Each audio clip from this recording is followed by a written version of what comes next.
Welcome back, travelers. As always, we're the Improfessionals here to immortalize these stories and characters and hopefully entertain along the way. I'm Joseph, the DM for this campaign, Conflicts of Interest, and we are continuing once again.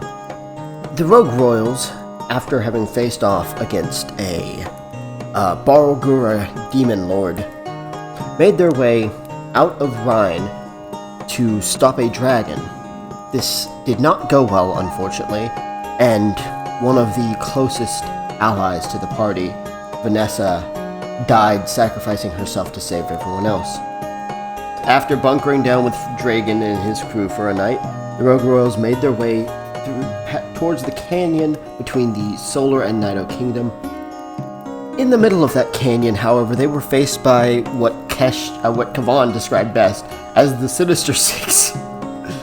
However, consisting of only 4, Talon, who orchestrated the whole thing, Shaman's brother Arthur, Russo, one of the members of the Black Parade who has been a consistent asshole throughout the campaign, and making his first appearance as an actual villain, Miguel.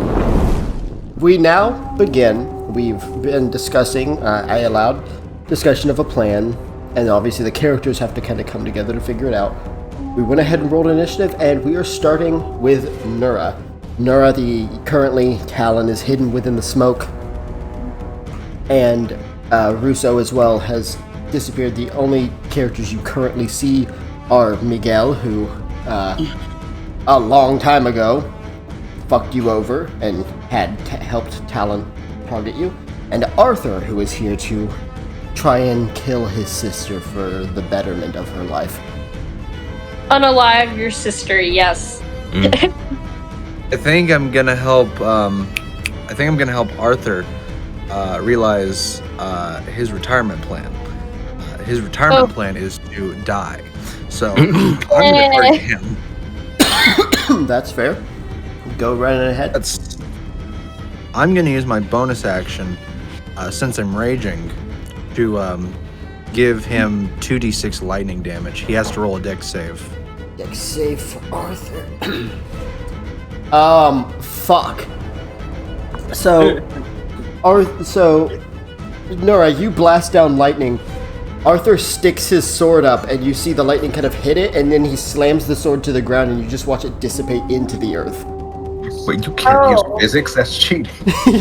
Bro literally used physics. I'm just gonna fucking attack him. Alright. Oh! And the There we go. Yeah! There we go. Teach this fucking psychopath a lesson. This one's gonna hurt. 48 damage. 48 damage. Alright. Yeah. Pretty nice, right? That is very nice. Very nice. We love that. We love that. And then I think I'm gonna attack him again. Yeah! That's a perfectly sound tactic. 13 does not hit. No, yeah. So you blast the lightning, and he uses physics to, avoid that. So you just charge forward. You manage to stab him through the shoulder. You rip out, and you kind of swing with the hilt of the. Oh wait, you have a sword, right? Yeah. So sorry, I'm thinking trident. Right. So you kind of move forward, and you slash. He gets out of the way for the most part, but you actually catch him through the shoulder, and you feel it hit the bone and scrape the bone and tear through his shoulder. You go to slash again, but he actually blocks with his sword. It looks like Shaman's not gonna have to be the only one on your hit list. You're not my target. You're hers. So, this is halved, thankfully. So it's 30 damage, halved to 15. Yeah, no, good that it's halved. I need you to make a con save, though. Okay. Okay, well, luckily she rolled pretty low there. So that's 7. Now that I'm raging, just FYI, my armor class bumps up to 23. Yes, I'm aware. That's 7 more damage. I'm down. Oh. Tarmin, you see 2 daggers kind of fly out of the smoke, and you see them both hit Nura kind of like in the back shoulder blades, and he just stumbles. He's just like, gonna take more than a few pokes to take me down. And then one more dagger hits him right, like, square in the spine. He's like, yep, That'll do it. As he just hits the No. If we're gonna add that in, I'm gonna say it. Yeah. Good. It's gonna take a little more than a needle to take me down. Sink. And he feels that. Oh, yeah, no, that'll do it. As Fall. Nora hits the ground. Shaman is gonna start panicking. Shaman's like, oh God. John, get me a potion. Son. Boy, get me a potion. Boy, get me one of those resurrection stones. So, Trace comes out of nowhere. Tarmin, it's your turn, and you just watched. You saw the daggers come from the smoke and down Nura. so can I make a perception check? Go ahead. The darkness imprisoning me. Oh, All I see, I was literally gonna start fucking quoting. Love that. absolute horror. 20. 20. So you don't know where she is exactly, but based on the direction of the things, and you did see that the third one she had moved a bit, so you don't know exactly where she's at in the smoke, but you know her general area. All right, so And she's not exactly Tarmin. blocking anything, she's more to the side. Tarmin going over to Nura. I'm gonna go ahead and use my. Wait, would it take an action to feed him a potion? Bonus action. Bonus action? Yeah. All right, I'll spend my bonus to give him one of my mid-tier potions. Wake the fuck up, samurai. We As gotta get the fuck out Tarmin of here. as Tarmin just opens his mouth, shoves the potion in his mouth, and then just bitch slaps him awake. Delicious. Okay, roll. Go ahead and roll that. Oh yeah, come on. 15. Okay, so Nura, you are back up with 15 health. I have something to tell you. I have something to tell you, kind of when we go around, but we'll get to that when we get to that. But you just get slapped by Tarmin, and you see your vision kind of fades in, and you feel the dagger still in your back. You're just like, oh. Armin, please take them out. As Tarmin's gonna point his pistol at Arthur, and he's gonna look at him and just say, "You're a terrible brother. But it's a good thing Shaman has me." As he points the pistol down and fires off a smoke round. Ooh. Okay. Just Nura thinking, what the fuck am I, chopped liver? And then he's gonna remove the dagger out of your back. No, you're stabbed, but you're All right. stabbed blind. All right. Just take a deep breath, Nura, and I'm passing out again. And I'm taking the dagger and sticking it in my pocket. Fair enough. Okay. Oh, I'm taking a A dagger too. fine addition to my Okay. collection. Both of you mark special dagger. Will Special do. dagger. The third one, I guess, gets tossed into. With our luck, it fucking Special teleports. dagger. It teleports back to Talon, so you just get teleported Yay! down. Let's go for the Talon, guys. No, I was saying she uses them to teleport, and that she's just gonna pop up one day Just, out of the bag of holding. hello. Okay. With that, you hear from the, echoing through the canyon. Should have joined us when you had the chance, Tommen. Now I get to kill you and that little bastard that fucked up my face. I honestly think the scar's an improvement. So, a crossbow bolt shoots out and hits John kind of like in the side, and he just kind of gasps. But then another bolt shoots out towards you, Tarmin, and John actually gets in the way and takes that one too. Oh, Oh no. Oh no, my boy. As he gets one side, and as the other one shoots, he just moves forward and he lets it stab through his arm. Oh. You know, God. Russo, you were a pretty shitty mayor. Seems like you're an even shittier criminal. Dan, get fucked by Stock Boy. Get hang on. Okay, John is gonna roll. Oh, okay. That's actually not bad. So John kind of pulls out the bolt, and he just kind of swipes the blood down, and as his hand gets covered in his blood, lightning just kind of comes off of it. And as he's looking around, he just looks into the smoke, he seems to like grab hold of some of the lightning and toss it into the smoke, and you just hear Russo go, Into that. see, what'd I tell you? Okay, Shaman, things are going. We'll just put it that way. It's your turn. Okay, well, I'm about to pull a jinx. I'm going to smoke up the place. Kick your brother in the balls. Okay, so I'm gonna need you to sacrifice a key point and then make a performance check to actually pull this off. Okay. Because this is not an ability you actually have, so you're having to be fancy with it. Okay, performance. What is my performance? Get flashy. Wait a second. Hey, Joseph. Yes. Another thing to take into consideration. So with that whole like lightning thing from the beginning, so that's an aura that builds around me. I technically can have a storm cloud surround us. That's true, but you're also not raging anymore.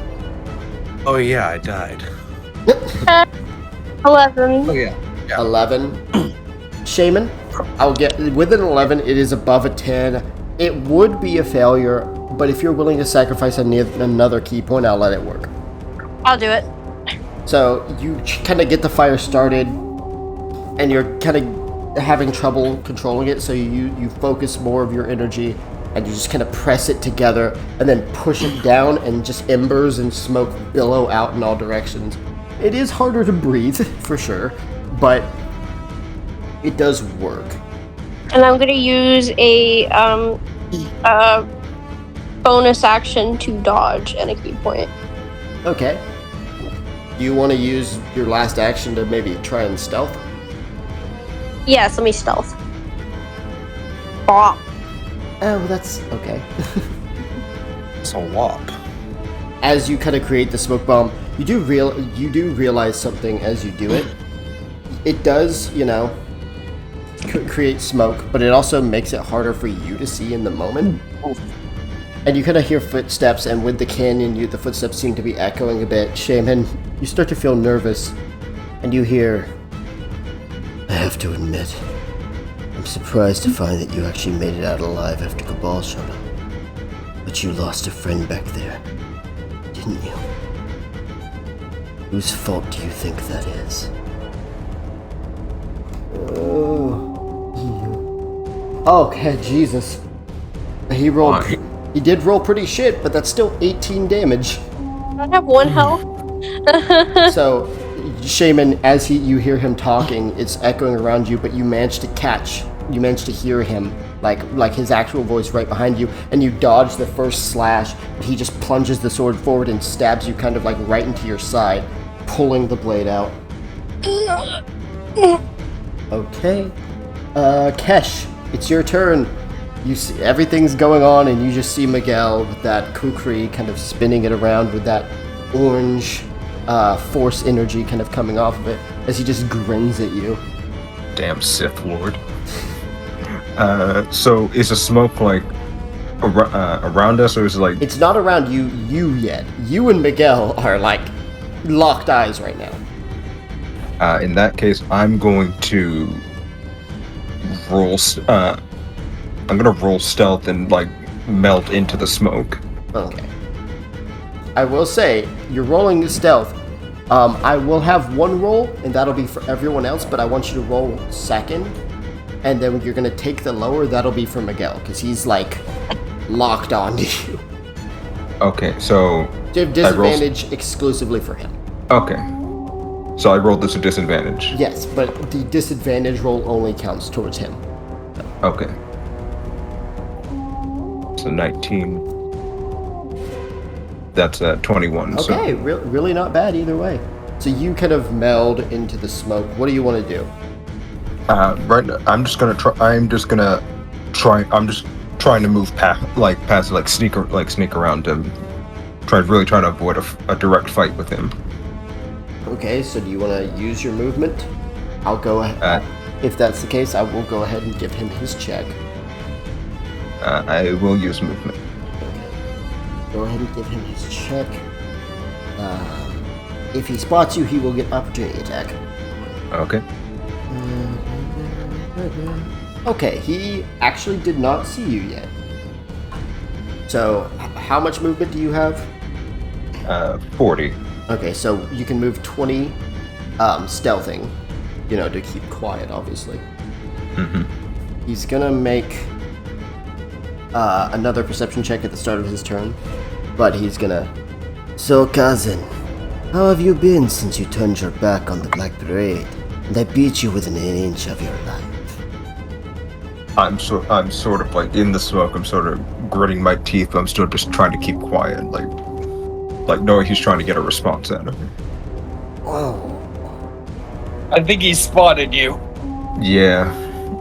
Damn pussy. So that Literally. that is 31 damage, Kesh.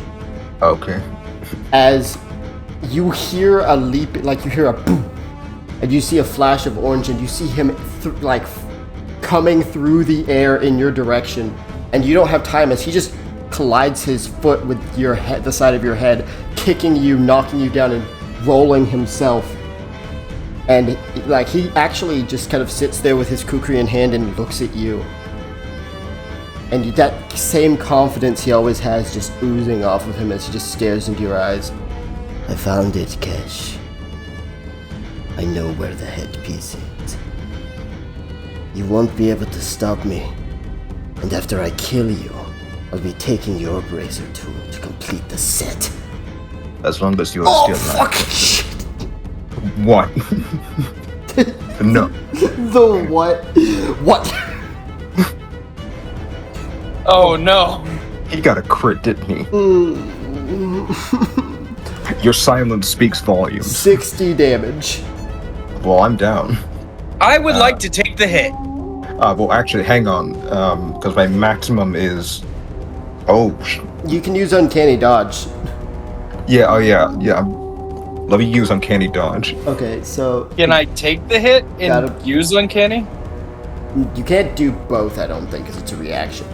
Alright. How would your health be, Kesh? You can actually well- you can actually take the hit if he uses Uncanny, because he's gonna take half. So Alright. so this is gonna hurt like a bitch, but you just kind of brace yourself as he slashes his kukri across your chest, and then just a split second later, this force of this orange force energy blasts across your chest and blasts you back, just you sliding across the ground as he just grits his teeth and smiles. Just like old times. Okay, Nura, it's top of the round, back to you. Oh, lovely. Run! Just like, oh, Yeah. fuck.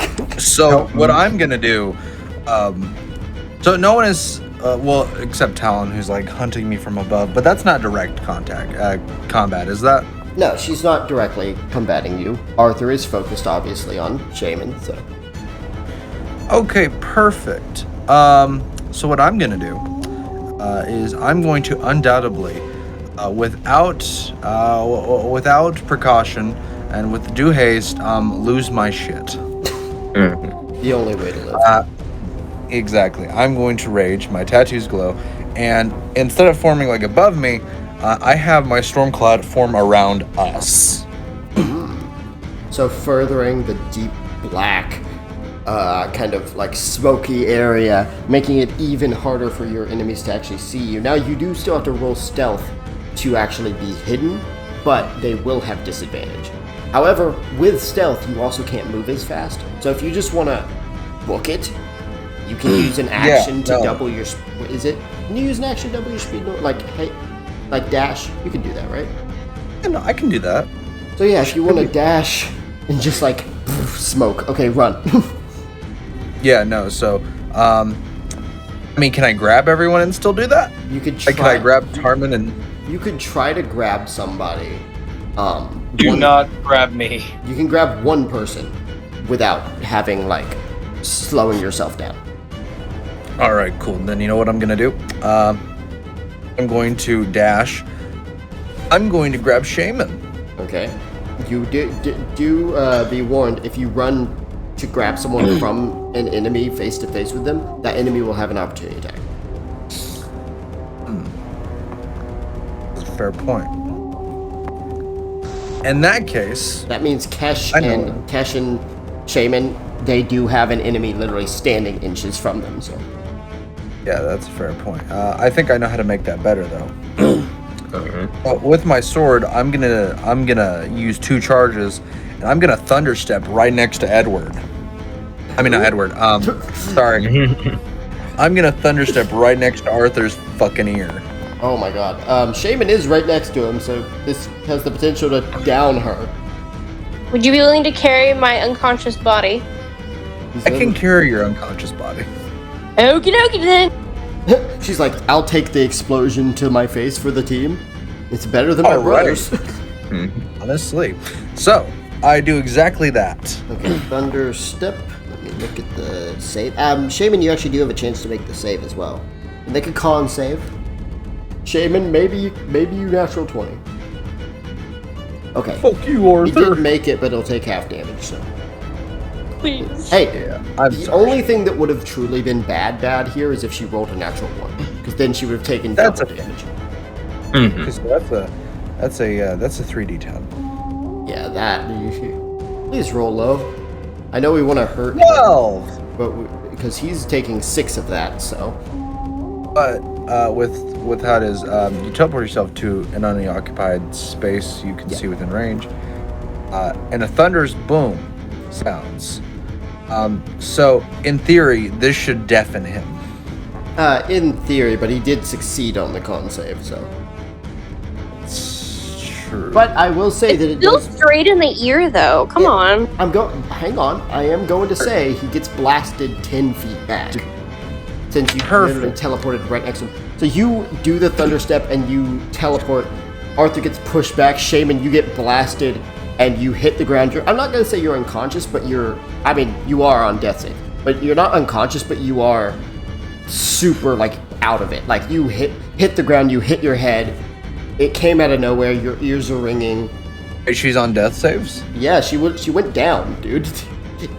There was. Oh, my bad, Shane. I didn't think like that. What? Damon sort of just reaches out for Nura. I grab her, and I start booking it. Okay, so you can use one. Kidnap the you dark can elf. Use your last action to Dash. dash. So, what's your movement speed? My movement speed is 40. 40. Okay. So you can double that to 80. Yep, I do. Just. I'm getting the fuck out of here. So she. Oh my god! Thank God she has disadvantage. Okay, she actually missed her thank you. her second attack because she has disadvantage. What about the first? She fires the first one and it hits. The second one was going to be a natural 20, but because she made her position known, she didn't have advantage, so it wasn't a straight roll, so she had disadvantage. She rolled a natural 20, and then she rolled 9. So, which, was Thank you. still like an 18. Thank you, gods of D&D. Anyways, you are taking one of these. And with your rage, that'll only be 6 damage. Thank you. However, you do need to make a con save. Why? Why are we friends? I told you there was something that was gonna happen once we got back to your turn. And I forgot about it, so. 17. Okay, you don't take any poison damage. Oh wait, I have advantage, but okay, yeah, no, that works. You don't take any poison damage from the daggers from earlier.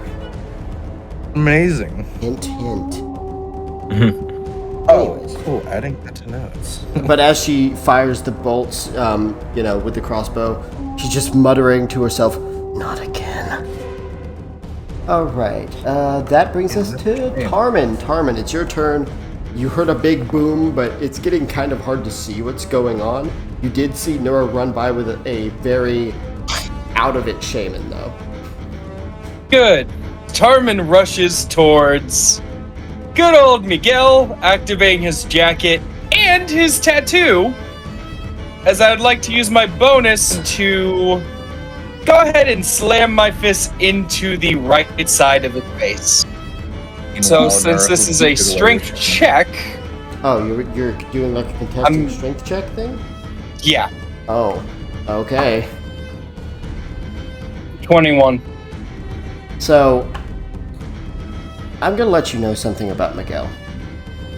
You run and you go to slam, and he just stops you in your tracks with one hand. Why are you interfering? You have felt a lot of strength before, Tarman. Miguel's arm is like a brick wall. Like, you cannot get closer to him the moment he does that. Got you. Is Miguel And- distracted? Partially, but it is not your turn. What do you want to do?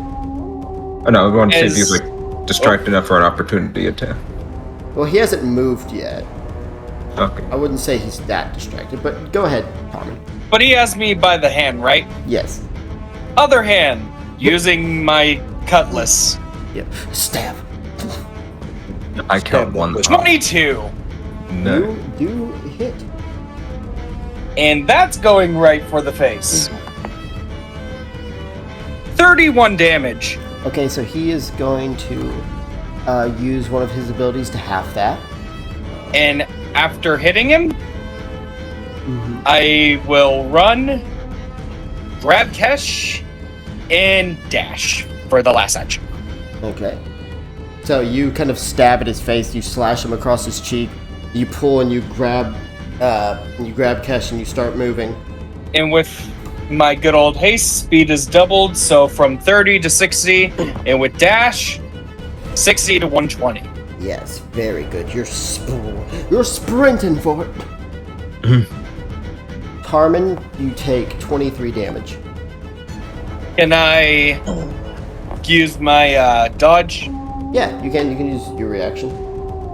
23, so half of that is 11. Okay. You start running and a crossbow bolt hits you in the back, and you just hear this ain't over. As a crossbow bolt hits John, you still gotta pay for what you did to me. And with his bonus action, he's actually going to be able to fire one more shot off. 17 damage, Tarman. As he fires another crossbow bolt. Tarman, stop running. I don't think I will. No? So what's your health No. at now? No. I'm at 35. Okay. Alright, John is looking awful, but he's moving. In fact, it's his turn, and he's not going to do anything stupid. John is just going to take his action. He's actually going to shift a bit. Got like his eyes start glowing purple, and he literally just starts sprinting, even kind of running on all fours a bit, just as fast as he can go.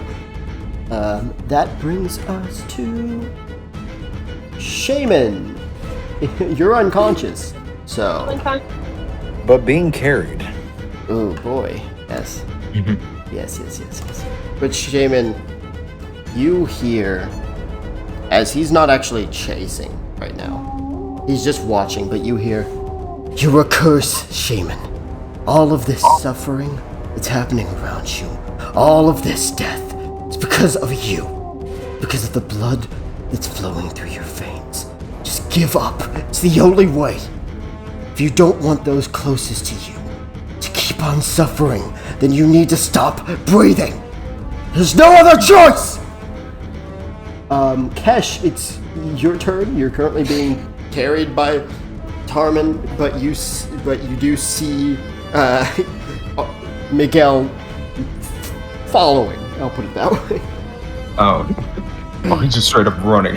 Yeah, he's just Unlike Arthur, who's just like accepted that like he can see where this is going. He's not stupid. He's not gonna try and chase you down.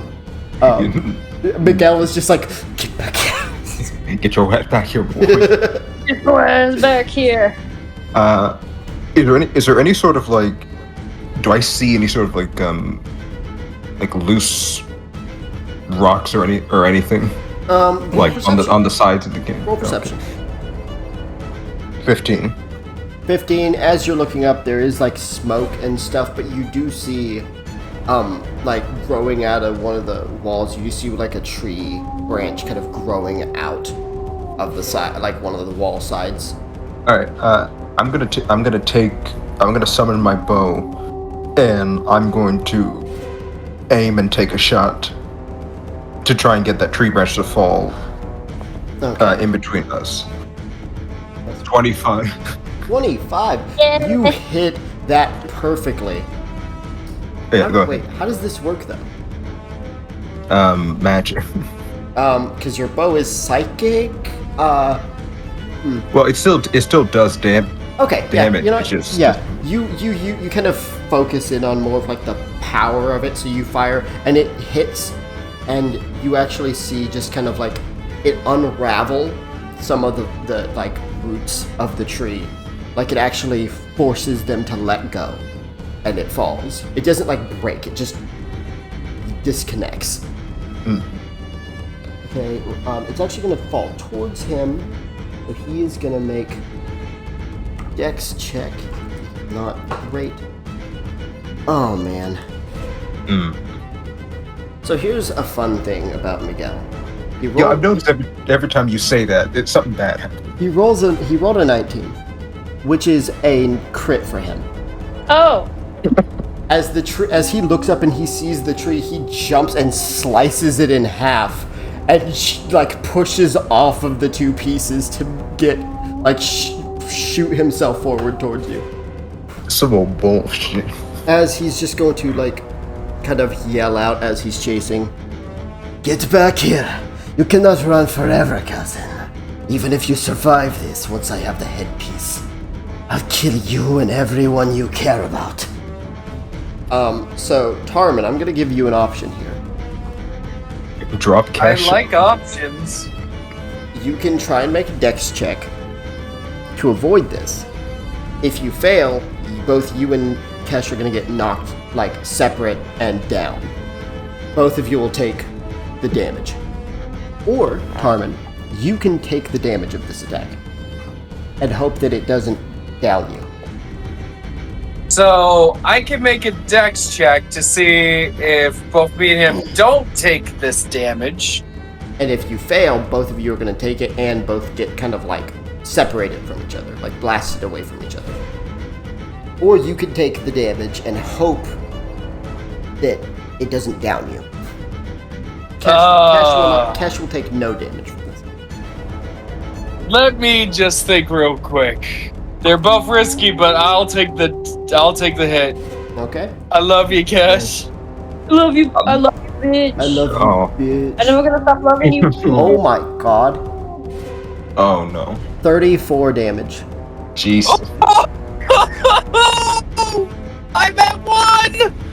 Oh my god. As he swings his blade, and even though he can't quite catch up to you thanks to how fast you're going, he slices and a wave of force just blasts out, and you feel it hit you across the back as you kind of grip Kesh closer to your body, and it hits, and all of the like air gets knocked out of your lungs.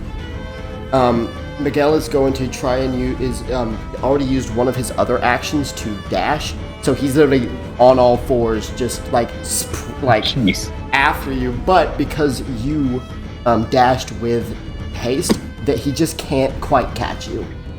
And with that, I assume the party has declared disengage. Yes. Yep. Yes. All of you make it right to the end of the canyon.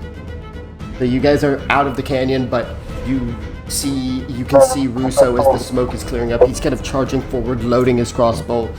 Arthur is like walking intimidatingly forward. Miguel is on demon time, Yes. and Talon is kind of moving as quickly as she can while literally just throwing daggers, firing her crossbow, trying to land a successful killing blow on Nura. All right. So Real quick, Nura, I need you to make a con save. David. I don't wanna. That's too damn bad. well, that's too damn bad. Okay, that's Hold on. I have advantage. that's actually a success, so you're fine. Oh, then never mind. So you don't take any poison damage, Right. but you feel those dagger wounds stinging pretty bad, like like they're inflamed, like they're infected. Kind of how it feels. Anyways, what are you guys doing? Because these guys don't seem done with you yet. That's for sure. But you guys are currently safe for the moment. What about that? Tarmin, hold on. Tarmin's taking out one of the bombs, pulling the pin and yelling at Nura, "Nura!" as I throw it up in the air closer towards the sides of the canyon. Oh. What was what the What the? That was the sound. That was the sound of blue energy going through his throat, out his mouth, and to the bombs. It sounds like the one part of the high school you don't go to. Oh no! For real. Just insert Godzilla noises, uncopyrighted Godzilla noises. Yeah, uncopyrighted Godzilla. Just put a cat meow. Anyways, so Nurai, the beam shoots from your mouth and you run it across the canyon wall. Carmen, that bomb explodes, and as you guys kind of move further back, you watch both sides collapse, and you just see kind of Talon stop and stare as it's all collapsing, just right at Nura. But it collapses, and you guys just like it's just massive. Like, but you do know it's not like it's a massive wall of rubble, but it's not like completely like this thing couldn't stop literally anyone. So you guys do probably want to keep moving. Hey, out of curiosity, do health potions expire? No, they're magic. Cool. I have been holding on to this one for a while. Oh yeah, I gotta make another thing for Shane. Hang on. No. Nura pulls out a really old health potion. I just have not had an idea to use it yet, and I just keep forgetting about it. I'm gonna pop open the low tier health potion, and I'm gonna pop it into her mouth. Okay, roll that low tier. That's gonna be 11 health. Thanks. You guys hear scratching up the rubble. No. Oh, time to run. Which Nerd one? turns around and As starts booking it Tarmin- again. With his tattoo, activating it again to carry Kesh as he books it. Kesh, as your Oh wait, hold on. I'm gonna pick up John too. John, who is bleeding profusely from several crossbow wounds. So all of you, are you guys like going along the path, or are you guys gonna run into the woods for like, Cover. yeah, like Um, because they could track you on that path. I will say that. But if you run going straight in into the forest, they will lose you, and it's a risk to run into the forest for them as well. Forest. Force. Forest. So you guys start running into the woods, Kesh. As you're kind of like hanging off of Tarmin, you look up and the last thing you see is Miguel. Yeah, Miguel just climbs up onto the top of the rubble, staring right at you. As he just as both you and him watch each other disappear into the forest. Bernie to chill. Meanwhile, on the other side of the cliff, all of them have stopped. Some of it, like Russo, just kicking a rock in frustration. Arthur just looking down, and Talon is just staring blankly, just through the rubble, just dead silent. Congratulations, you guys survived what was one of the most dangerous encounters you guys could have possibly been a part of. Yay! Minus the Carmen, dragon. here's a health potion. Yeah, I was gonna say minus the dragon. I'd like to give Tarmin a health potion. Oh, that's nice of you. Tier 2. As Tarmin sets down Kesh, he looks at Kesh and says, "Thank you," as I'm popping the potion. Probably a Thank good you. idea. So Thank you, Tarmin. Go ahead and roll that potion. Alright. Okay. 16. So I assume we're stopping. Yeah, you guys are stopped in the woods after. Let's say you guys ran. How long do you want? Another hour? 2 hours? We just keep Yeah, I'd running. say 2 hours. Yeah, I'd say 2 hours. Which direction do we go? Do we run left or right out of the canyon? That's up to you. If you guys remember the map, to the right is there will eventually be, if you guys kind of come back to the path later, there is this small town of Bartram. You do know it's a free city. However, free city doesn't mean isn't exactly a good thing, because a free city means there is no kingdom governing it. So you don't know what's going on in that town. But you know what? I think we'll take our risk. It could be safe there. But right now, you guys are pretty deep into the... Like, not deep, but you guys are a little bit into the forest. I'd say to the right, probably. Nura's gonna set Shaman and John down.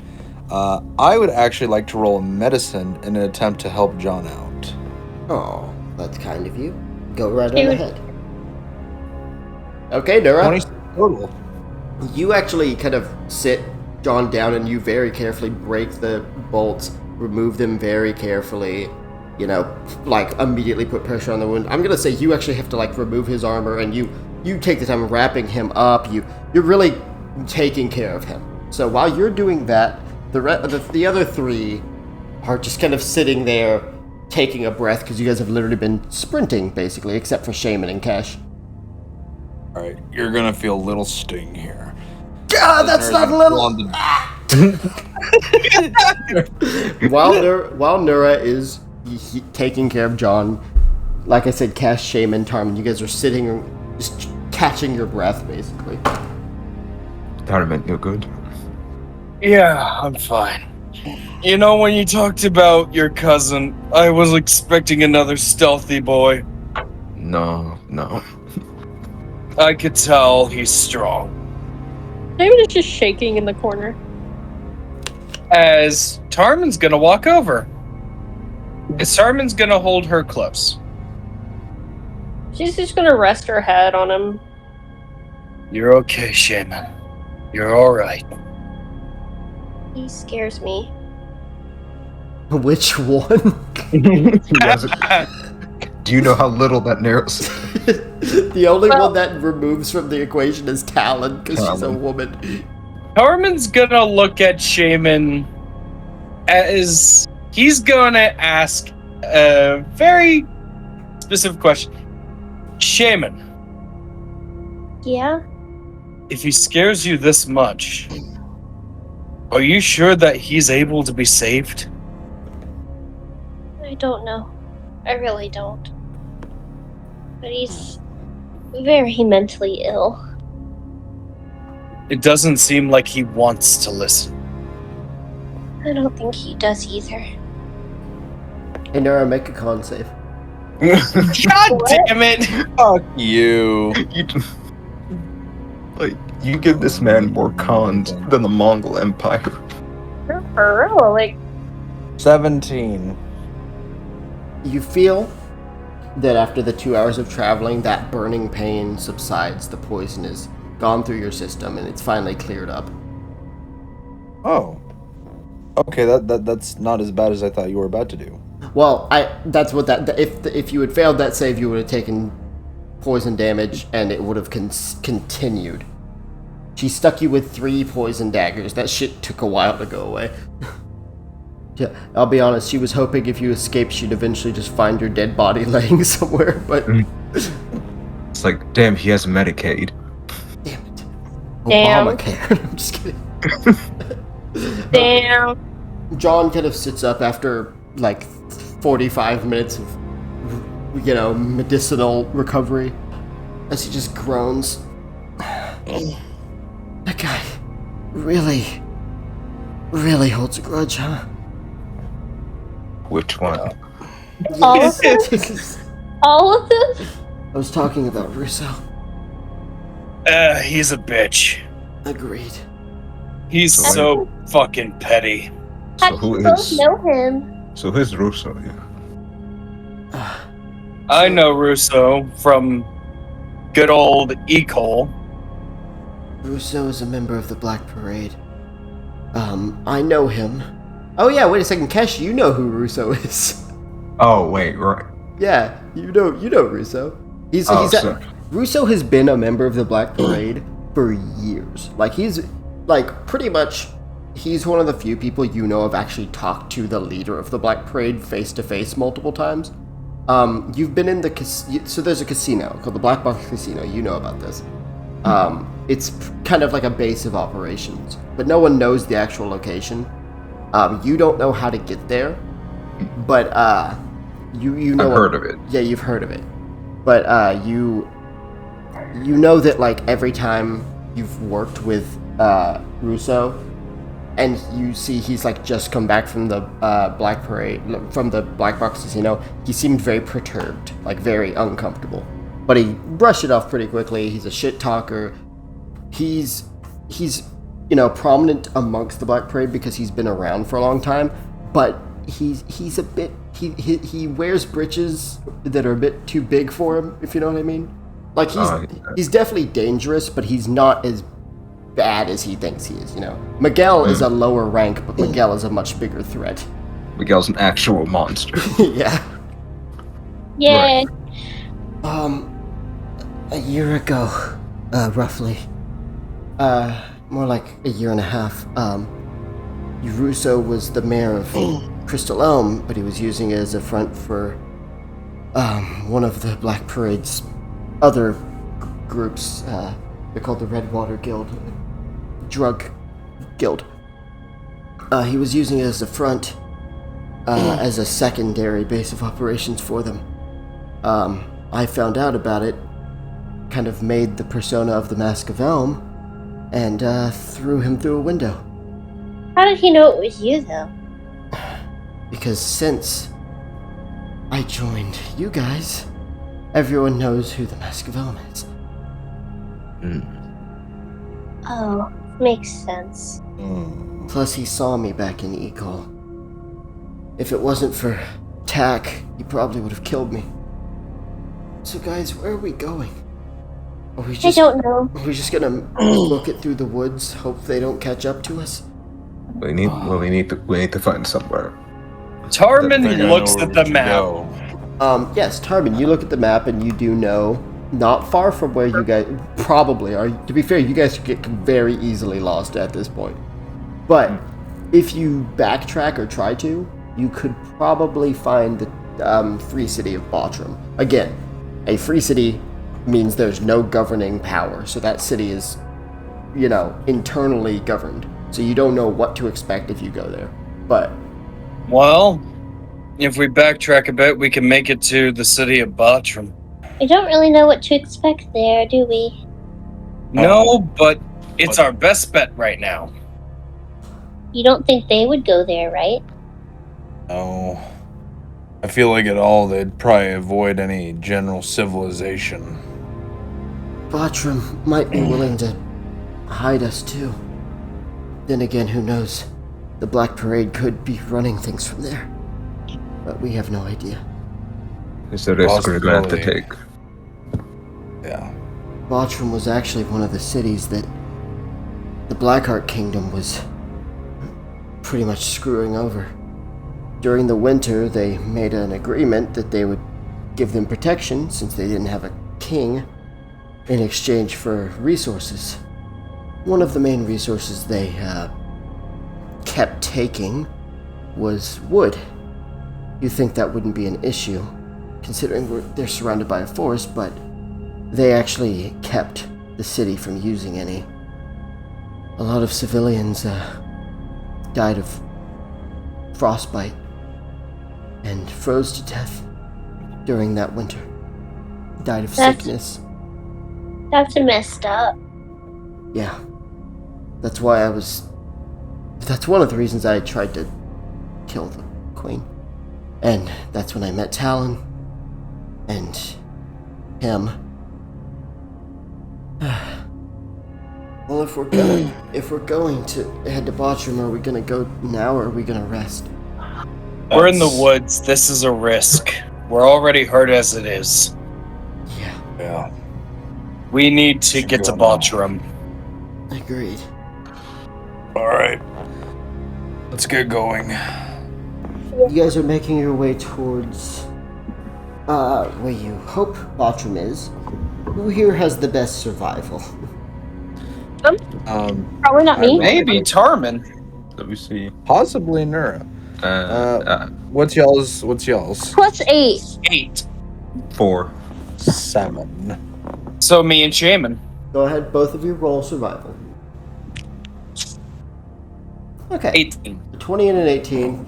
You guys are actually able to figure out which way you guys came from, traject kind of the right path to head to get to the city. You guys travel for slower, so it takes a couple hours, like 4 hours. It's about midday by now. We know geometry. The sky is kind of getting cloudy. You hear thunder in the distance. The sun is definitely not shining. It is overcast. You guys think you're close to the city. So how do you guys want to approach this? Maybe one person should go in and see if everything's a-okay. You know what? I'll do it first. So we're sending Nura in as a sacrifice? Nerd sacrifice. Look, we need to send someone in with the lowest value in the group, so I'll go ahead first. No. Alright, who's going in? Fuck it. I'm going in. Okay, so Tarman. Nura's going in. Oh, okay, both of you like start heading in. You're like, no, you both walk in. You both walk, and you see this rundown village. You see a woman, dirty. She's kind of sitting there trying to sew back her son's shirt that seems to have been torn. You see this elderly woman walking through. You can see like she has bruises and scrapes, and probably from falling down a lot and not really having anyone to help her. You see this man, this dirty man, just sitting against a wall. He looks and he just sees the two of you. He just kind of like stares, and then you notice the hooded figures, these tattered like burlap hoods, wielding axes, hammers, and swords. You see at least 3 of them at the moment, just kind of like eyeing you from the center of this worn down town. In the middle of the town, there's this large, almost gothic home, but it's also run down and decrepit. But you see these 3 burlapped, hooded figures. They begin to approach. Oh, so you're approaching me. So Tarman is gonna remain calm as they are approaching. Daryl will do the same, but he looks over to Tarman. I'll do the talking. We're all gonna No, die. I'll do that. Tarman, I just imagine Tarman just kind of slowly turns and looks. Kesh watching from a tree. We're all going to die. Hold on. Let me do talking this time. You got to do the talking last time. It's my turn. Yeah, but the less... You know what? You're right. Because the less... You better make your decisions quickly. As the 3 burlap figures step aside, and you see these 2 other figures. One with this kind of smaller frame, dented and withered plate armor, and this kind of satin torn cloak over him. You see he's got this spear, but Tarman, as you look at the spear, it seems to have an attachment near the end, or where his hands are on the spear. There seems to be a trigger, and if you look at the top end of the spear, there's a gun chamber, and next to him there's this larger man with this oh, sorry, I didn't describe his helmet. So the other guy's helmet is divided into sections. So there's like the lines. You can't see his face clearly through it, but he can see you clearly. The other figure, larger, less plates, but his helmet is more defined. It kind of has the over the top piece and just eye openings with lines kind of pulling down. You see he has this large hammer over his shoulders, and you actually see what seems to be a tinder box on the back of the hammer, and you can just see like a trigger to ignite the back of the hammer. Tarman, as you're looking at it, you can see like where some gunpowder would go, and if he pulls that, it would basically send the hammer like rocketing forward. Okay, so Tarman looks at this. The one who talked is the one with the spear. Tarman kind of nudges Nura. You know what? You talk. Last time I talked, I got someone killed. Nura thinking, Oh, now I'm sad. No. What is your business here? Just looking to get patched up and spend the night. Ain't bringing no trouble, ain't looking for any trouble. Just the two of you? There's No. more. There's a couple more. But I figured it was best for them to hang back. Bring them in. Alright. As Nura is going to put 2 fingers in his mouth and he's going to whistle with the sound of like a hawk. You do that, you hear like a baby start crying in one of the decrepit houses. But you, I'm sorry. as for the rest of you, Kesh, Shaman, and along with John, you guys hear the call. Sounds like we're being signaled in. That either means a fight or we're welcome in, I guess. And I guess we'll see. So start getting up. And I hear baby crying. That's the signal. No. Wow. Whoa. Now look at the big baby. But you guys get in. You see the same. You see this horribly run-down town. It makes the like poor side of Ecole look more like Crystal Elm, effectively. Ooh. Like these people are not living well. Wait, is Crystal Elm poor? No, Crystal Elm is like a small town. That's what I'm saying. Ecole, like the poor side of Ecole, looks like Crystal Elm compared to this town. Oh, okay. Think of the Shire, but in Detroit. This the lot of them. This is all of us. As he looks over to his friend with the hammer, Krieg, get the weapons. As the one with the hammer approaches, heavy, just very heavy footfall. He's not quite as tall as you, Nora, but he towers over everyone else. And he kind of puts the hammer on his back, and he pulls out like a burlap bag, and he opens it in front of all of you. By chance, can we hang on to one? We do have someone that's trying to come after us. They come in here. We'll deal with them. All right. I look to everyone in the party. Go. We should show a little trust. It goes both ways. As Nura is going to take off his big black sword, and he's gonna place it into the sack. As Tarman sees this, as he will take out all the weapons, all 5 daggers, including the special one, his bombs, his oil flasks, his sword. As he brings out the pepper box, he looks at it, kisses it, Yes, that exactly. As he sees the pepper box, the guy you assume to be like kind of the general or whatever you would call him. Hang on, let me see that. He slowly hands it over. He examines it. May will have interest in this. I'll give it back later. Sure, just don't tinker or mess with it. It's a little unstable at the moment. John will put his sword in. He he pulls his hood down, takes his mask off, and puts the mask in too. Nura's gonna put in the special dagger as well.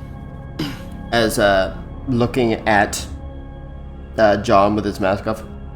Whose child is this? Just It's kidding. my boy. Just kidding. He looks at Kesh and Shaman.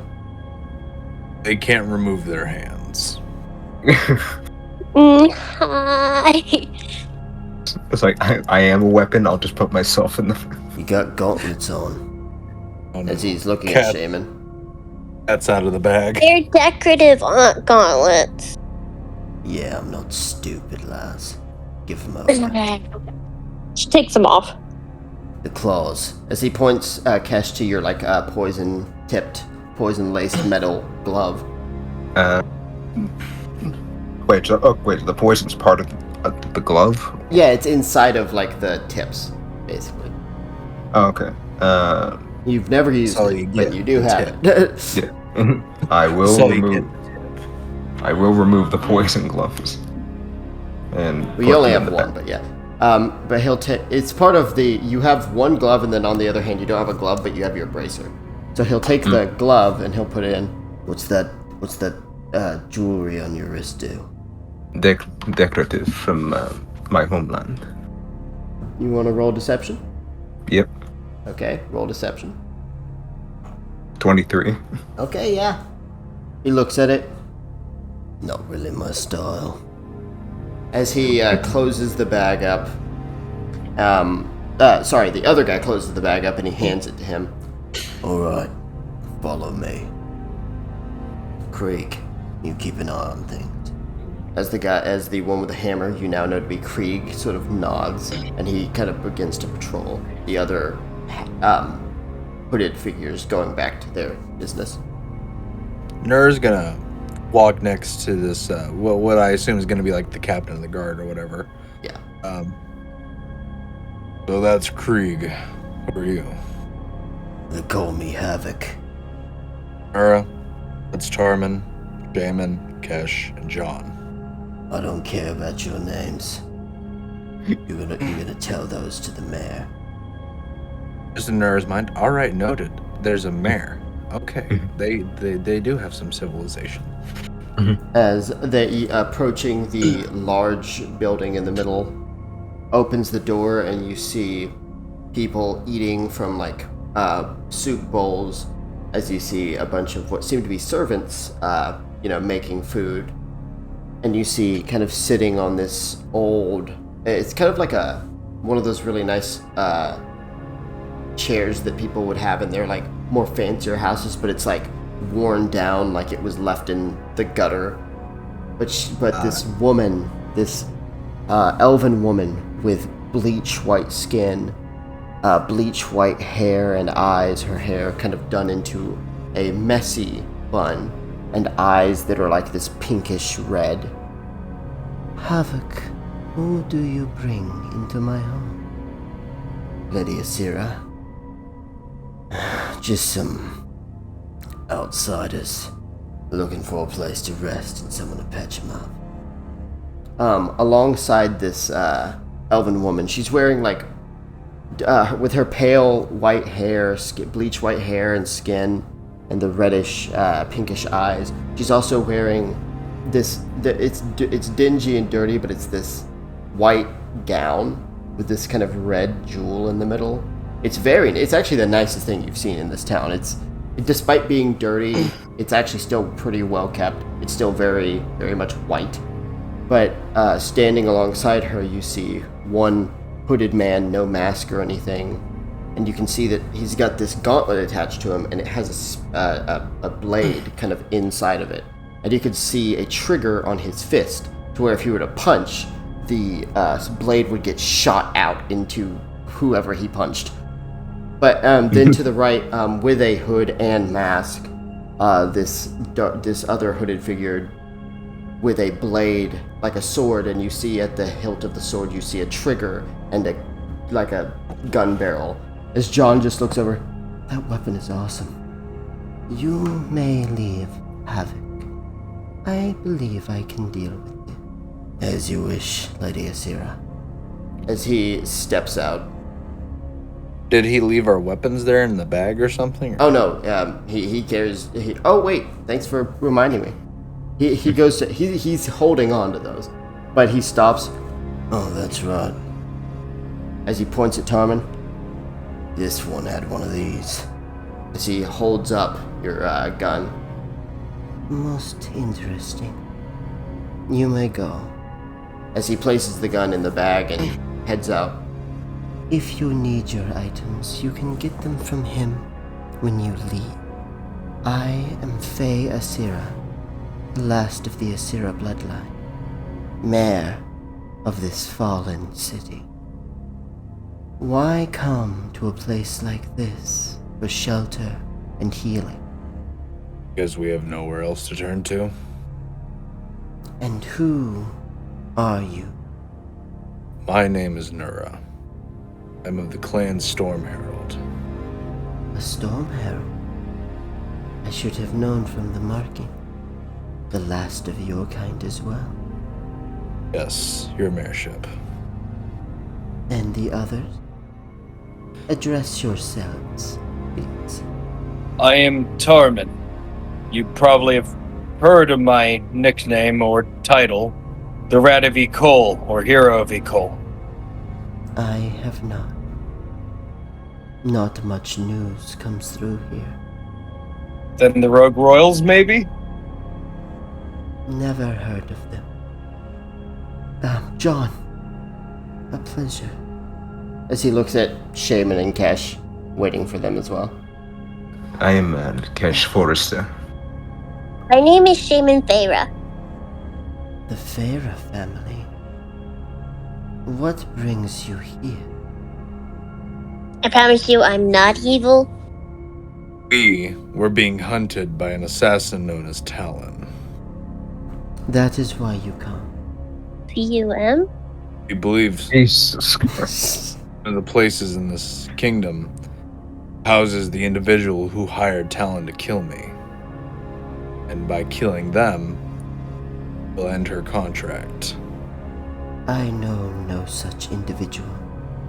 However, our neighboring city, Rubik, is led by a man of such exploit. Now, before we continue, Kesh Forrester, where did you get that razor? I inherited it. So, you are a descendant. Yes. A descendant of Lamara. Interesting. To find so many lost souls of high regarding bloodline in my city. The only one who can heal you here is Myrtle. She is a woman of magics. And yes, healing. If you need to reinforce your damaged weaponry and armor, you may speak with Furnace. As for housing, she points kind of towards the flooring and stuff, and you see kids and other people who the city simply doesn't have enough space and enough non-destroyed housing for them to stay. You see in her home, you see like beds made for them to lay. You may stay here. However, trouble cannot come to our small hovel. So I ask you leave first thing in the morning. We will. Thank you very much for your kind generosity. Thank you. Thank you. May I ask something? Yes. Has he found you yet? He who? The one whose voice freezes the soul? The one who seeks retribution for those lost and punishment with those who have sinned? Nara's like, oh. Our ghost, has he haunted you yet? I believe I know what you're talking about. We almost had a run-in with him. We were leaving the barbarian lands.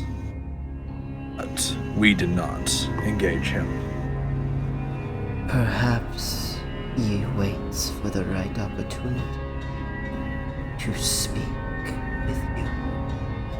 By speak, do you mean open us up like a can of fish? That is up to him and Tyr. Your mayorship, may I ask a question? One final question. Yes. Aside from your healer, are there other, say, businesses here within the city? Only Furnace. He acts as a blacksmith for our guards. However, we do not function on gold and capital. As she points at you, Tarmin, our currency is black powder. Your currency is literally explosive powder, not gold. What use do we have for gold in a place like this? She's got a point, Tormund. No, our weapons. As she pulls a gun from beneath her, gown. Oh shit, the mayor's strapped. Oh shit! You stay back and eat! Both of you get inspiration. Yeah! Yeah. Just Nura and Tarmin. Oh, High five. Yeah, virtual high five. But, she pulls out the weapons we use, passed down from traditions of the Lunar Kingdom. It is what makes them function. So it is the only currency worthwhile.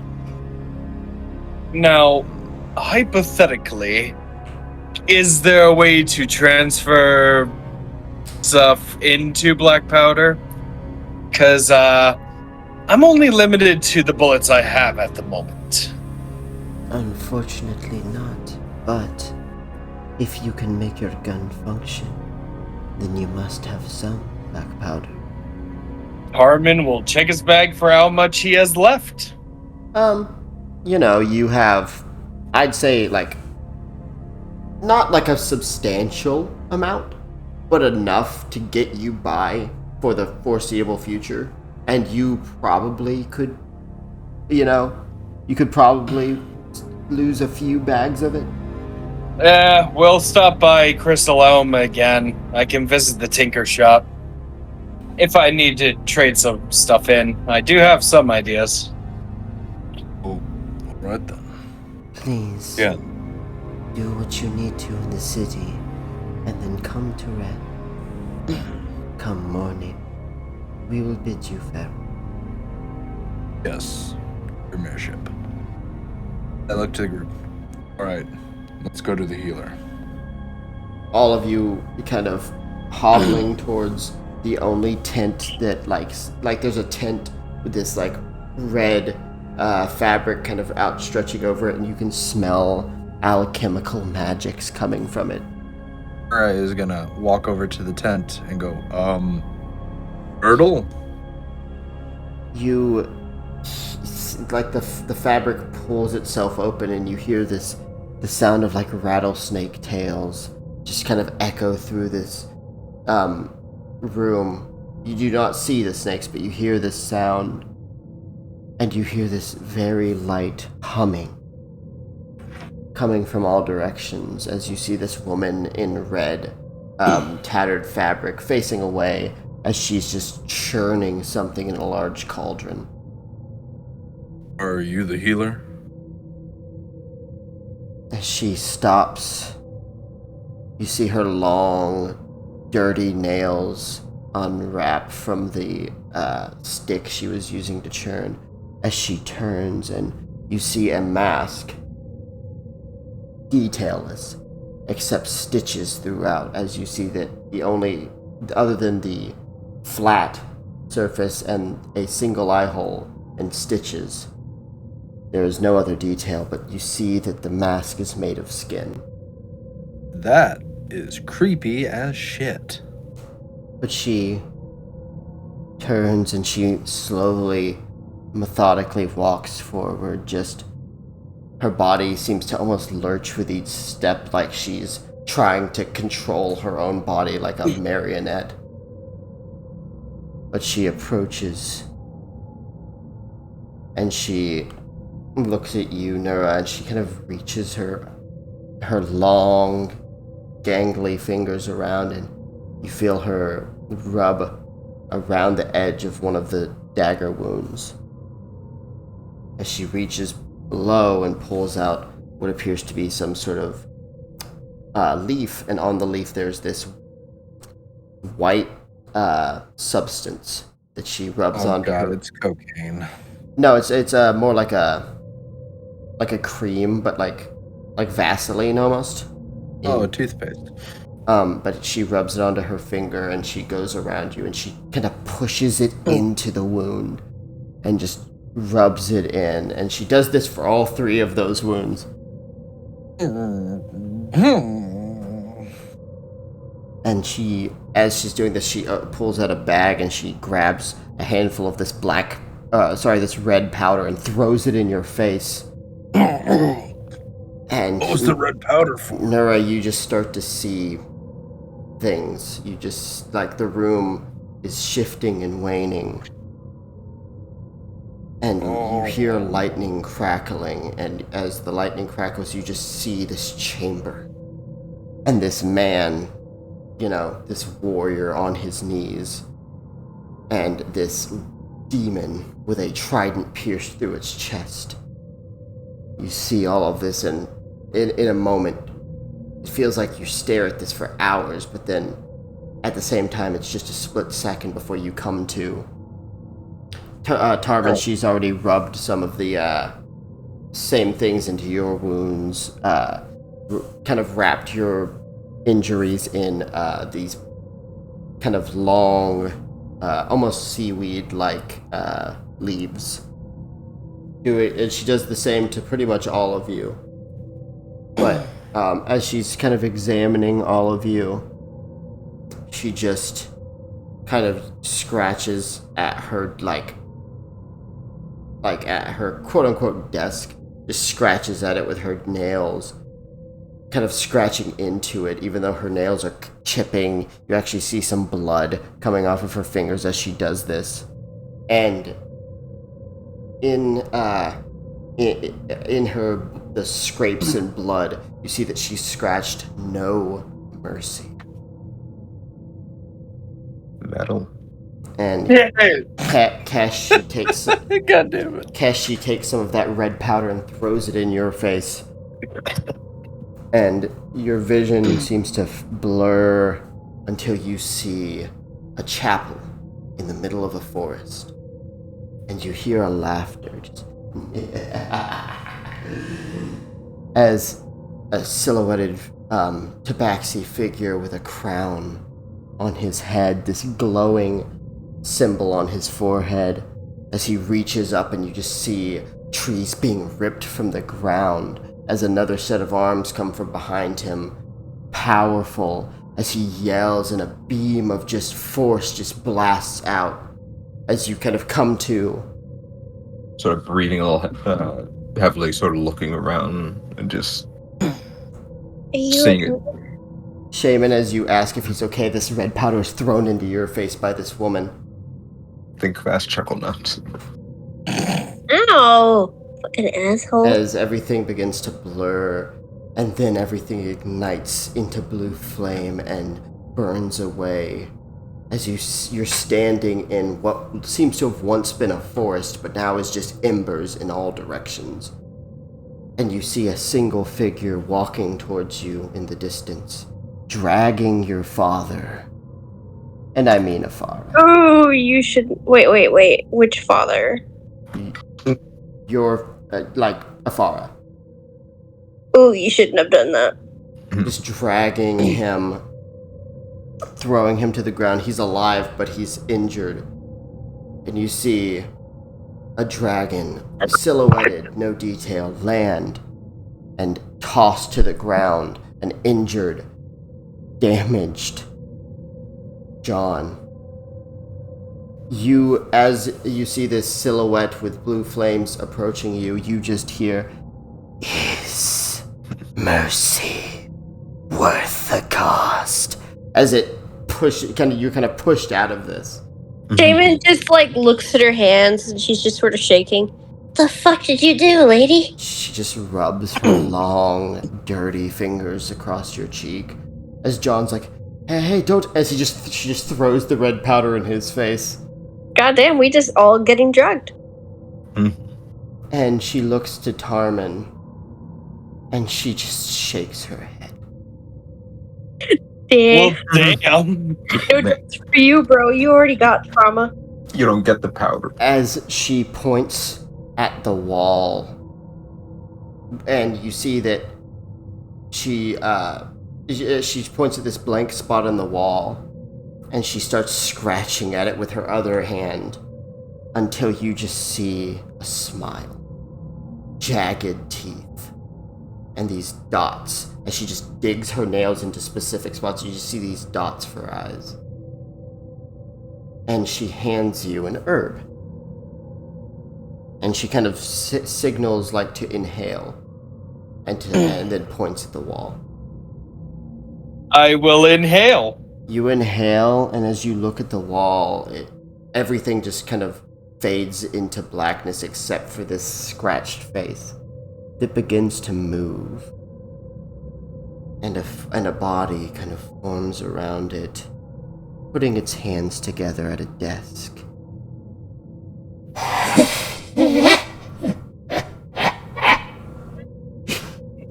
Some night fight Nietzsche. As you're pushed out of that, Tarman, but you just feel your heart racing. Like, you for a second you think you're having a heart attack, but you stop and realize it's just you were pushed into a deep fear that actually causes you almost to stumble, almost to vomit. As John kind of wiping the red off of his face, just having a fucking panic attack. Shaman is going to comfort him. Even though she's a bit traumatized herself. As she pulls out this rusted, not even a dagger, it looks like a rusted, kitchen knife that she just drags across her hand. As the blood pours down, she just holds her hand out, and you finally hear her speak. This is the healing you need. Oh no, if this is healing or hurting. As she seems to be offering her hand to all of you, but she's waiting to see. Tarman will take it. I'll take the hand. Yeah, same. As you all reach to her hand, she kind of grabs just a bit of all of your hands. John and Shaman, I assume, don't do this. Shaman will take hold of as well. As she kind of holds onto all of your hands and the blood goes in your hands, a bunch of invisible mage hands rub across your faces, rubbing the blood from her hand onto your faces. And you all see the same thing. You see a forest. You see a forest, you see bodies everywhere. And you see the five of you, all worn out, bloodied. Some of you looking a little different than you do now. But you all stand tall. And this sense of calm and fulfillment overflows all of you. Some of you even tearing up because it's just a feeling of relief. And all of you are back to full health. Yay! Hey, yo. Let's Shaman go. just sort of rubs her face. I have blood on my face. When you open your eyes, you are standing in an empty tent. No blood. No powder. Where the fuck? Well, that could have been a lot weirder. Did we all get high and have the same daydream, or? You guys don't know how to feel about that. I say we just go to sleep. This is kind of... Yeah. Yeah, I mean, if we wanted to check the blacksmith, or what they called him, furnace, we could. I mean, but we have a need. That's up to you guys. I say we just go the fuck to sleep. I don't have any need to. I'm good on weaponry right now. Well, I'm good. Can I upgrade my gauntlet to do more damage? I mean, it's up to you. If you want to go and meet the blacksmith. Maybe we'll go to the blacksmith. But hold on, Yeah. Maddie. Yes. Their currency is black powder. That means Oh. Tarman's paying. That means I'm paying. You don't really know exactly how the pricing works for it. You kind of have individual bags of black powder, and like I said, you can afford to lose a few. So like 3 or 4 maybe. How much is a few, and how much do I have? I would say you have like another like 2 to 3 weeks worth, and a few would be like 3 or 4 bags. And a bag is usually like a day's worth of black powder. I can make black powder by just making charcoal. So That's not how that works at all. But it is now chemical formula. Yeah, that's. You know what? Me and Shaman will head to the blacksmith. we. All right. I guess- The rest of us should head to the mayor's house. Right. You guys leave the tent. I Right, sneeze Cash. a little. I sneeze a little, getting rid of the red dust. You guys Yeah. exit the tent, and immediately you hear a crow caw behind you. All right. Well, that's creepy. Come along, boy. John looks behind after the crow, and he just stops, and you see his face just go pale. John. Well, What's Nara will wrong? turn around and look at the crow. You see a crow. Where the tent was, you see a crow standing on a tombstone. And you just see the name Myrtle on the tombstone. Wait. Still not the creepiest thing. Then who healed him? I'm gonna say Myrtle. I want to go to bed. Yeah, let's go to bed. A lot of us want to go to bed, John. So, everyone else gonna head to the mayor's, and Shaman, Tarman, you guys gonna head to the blacksmith? Yep. Before bed? Blacksmith. Okay, so you guys, it's not hard to find because the only place was smoke kind of coming out of the top of it. And as you enter, I need both of you to roll history. Shaman, it'll be with disadvantage. History. Oh. I'm not even gonna attempt to roll that again. With disadvantage. I'm not even gonna. With Do it. disadvantage. Do it. Oh, Let's do it. That's just unfortunate. 19. Shaman, you can't understand what you're looking at, even a little bit. Tarman, you have only seen like 1 or 2 of these. As you enter, you do not see a furnace. You do see Furnace, however, the blacksmith, as he turns around and he opens his chest, his metal chest, opening the door. And his mechanical chest is filled with charcoal, and he has a pipe coming out of his back, smoke billowing out, as a simple mechanical eyes. One of his hands, it seems to be a hammer, meanwhile one of his other hands is currently a hand, but he grabs hold of a bar, and he pulls back and the hand attaches, and he attaches to another limb, which seems to be grabbers, which he then reaches in and pulls out what seems to be a piece of metal before he begins to hammer on it. Tarman, you know what these are.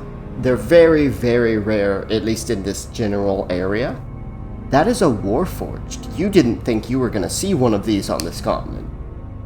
Well, holy shit. You're a Warforged. His head just kind of comes up, and he just doesn't say a word, his eyes just staring at you as he stops hammering. I did not expect to see a Warforged on this continent. What's a Warforge? He hammers the thing a bit more, and he takes the prong hands and dips the metal into water and then pulls it back out and sets it to the side. He sticks the hammer hand and prong back into their spots and pulls his hands back as they detach. He reattaches, sticking to the hands that are grabbing onto the bar, reattaches those and they let go, and he approaches not saying anything, not making any noise. You see a bunch of charcoal to the side of him. You see a bunch of metal weapons and stuff on the walls. But he approaches. Hello there. I was looking to get these gauntlets reinforced so they do more damage. Okay, how much damage do your gauntlets currently do, Shaman? 1d6 plus 10. He will take them from you and he'll examine them and he'll hold up one finger. One bag's about 1 day's worth, so that shouldn't be too hefty on me. And I would like to make some improvements on my blade. It's a cutlass. He'll take it from you and he'll examine it. He will pour half of that bag that you already handed him into a black powder container and hold up a half bag. As Tarman will hand over a bag and a half. So he'll take the one bag, then take the other half. He is going to immediately get to work. He'll sharpen your blade, Tarman. He can't do much, sadly, especially with your blade already being a very customized blade. So he's going to sharpen it for you. It's going to give it an extra D4 of damage. Yahoo! Plus an extra +2. After a little bit of time, Shaman, he hands you your gauntlets, which now have just these small spikes on the end, which will add a D4 of piercing damage to all of your attacks. She thanks him. I have one more request. As Tarman will mention about the special dagger, and try to see if he can get a hidden blade made with it. So he's going to take the special dagger and he's going to examine it and he's kind of going to show it to you because the way this dagger works, it actually has a compartment inside of it where you take the end off of the hilt and then you place a vial of poison and then close it in and it'll fill the dagger up. So when you stab someone, all of the poison from that vial gets pushed into them. All right. So he can make a bracer, like a bracer with that, with the dagger and the poison vial, but that will be a bit extra. How many bags? So hold up 2 fingers. As I'll hand over the 2 bags. So he's going to get to work on that. I'll just say you're going to wait, and eventually he'll give it to you. You now have a dagger of damage, but if you can get a poison vial, you'll have a bonus. You can use a bonus action, and this doesn't matter. You can do this at the start of your turn. You can use a bonus action to attack with this, and if with a successful hit, it automatically poisons them. After that, Tarman will thank the Warforge furnace. Yeah. He is literally a furnace. He will thank Furnace. Thank you, Furnace. I greatly appreciate this. He'll nod. Shaman, I think it's best if we get some rest. We have a long day ahead of us tomorrow. You guys head in. You see Kesh and Nura and John. John's pretty much wiped. He's basically unconscious.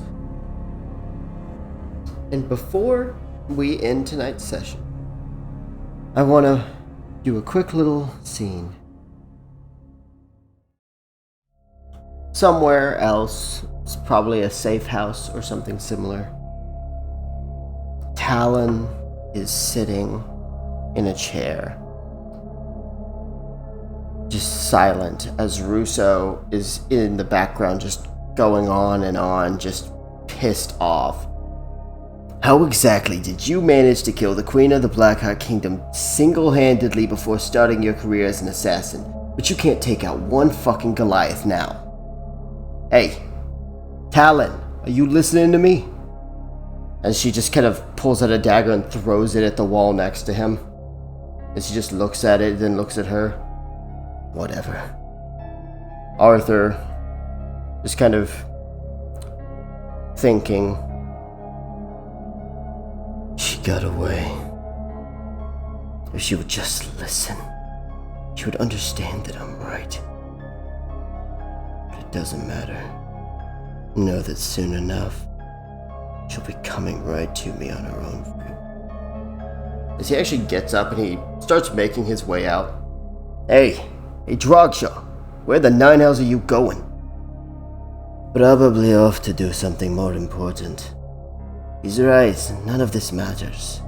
At least not to me. I have bigger things to take care of. As he gets up and gets ready to leave.